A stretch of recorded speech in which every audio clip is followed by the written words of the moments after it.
Brooksaw Antiques here. Today we have this 1967 Hermes 3000 vintage portable typewriter made in Switzerland. I'm going to show you how to use the functions and make sure they all work.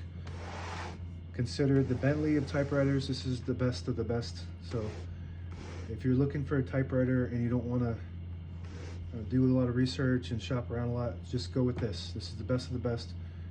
The next would be the Olivetti Laterra 32. And if you want to search my videos, you can find a bunch of those too and see the differences. I like this one better. This one would be the Bentley, and the Olivetti Laterra 32 would be the Maserati. Up top is the adjustable paper guide. This helps you guide the page in straight. I'm going to line that up with the edge of the platen, which is the main roller that feeds the paper. And this is the paper support arm that flips up from the back. The margins are set from the sides of the carriage.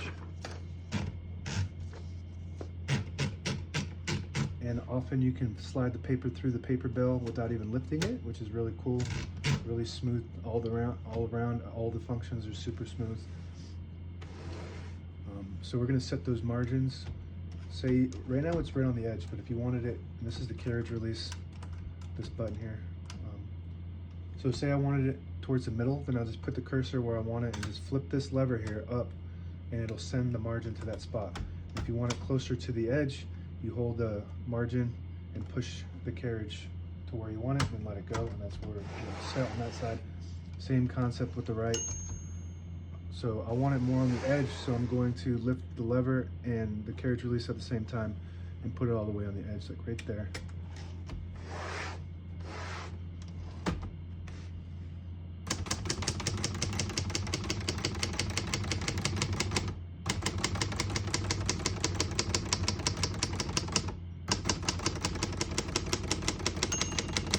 Once you hear the bell, you're at the end of the margin. Hit this line space, get you back to the beginning, and skip 1, 1.5, or 2 spaces. Right now we have it on single, but if you want 1.5, flip this switch forward 1, it skips 1.5, 1 more, it skips 2. That works good. We're going to keep that on single for now and finish typing.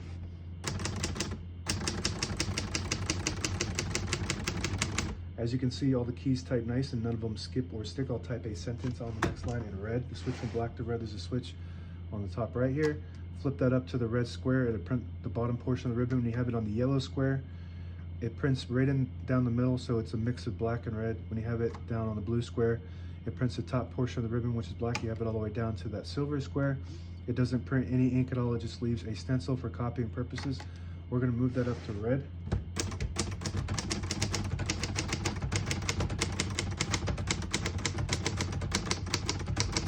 Beautiful. As good as it gets. Super smooth. The touch is just a little heavier than the Olivetti Laterra 32, but it still feels really good. It just feels euphoric when you're typing on this thing. Just smooth as butter. Really nice.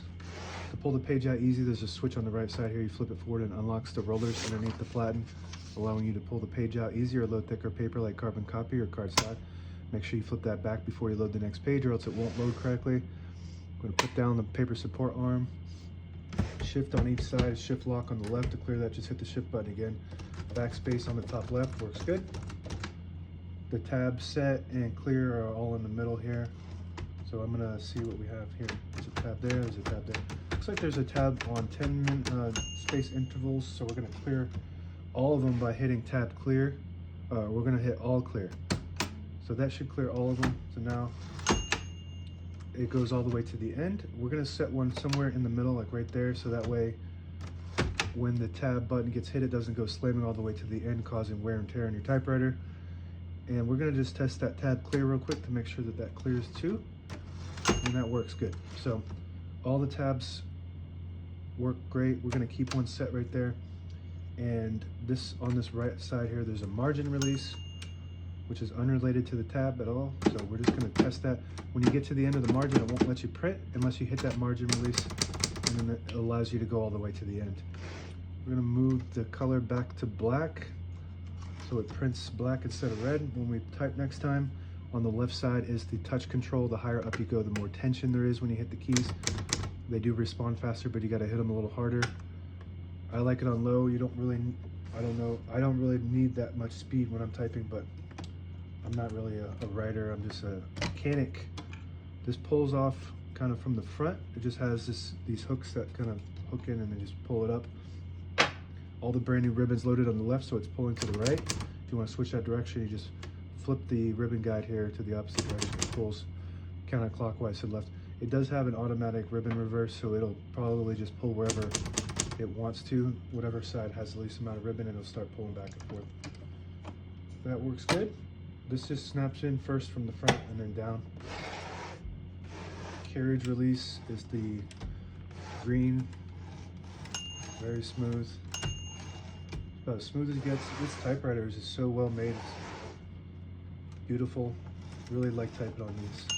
I really like just working on them. Really easy to work on too. And if you pull the knob out on the left, it disables the spacing so you can get to an exact spot on the page. You push it in, you get the clicks. Each one of those clicks is a half a space. And both of these knobs are 3D printed, that I personally designed and 3D printed. And yeah, I had to find the right paint for that. The color is not supposed to be the same color as the carriage release. That's supposed to be a lighter color. This more resembles the keys, about the same color as the keys, and which is hard to find. If you're searching for knobs, the originals are really brittle, so they break easily. Most of the people that are selling them don't have that right color, but so check my shop if you need them. And that's it. Now available on eBay or Etsy. Search Brooksaw Antiques.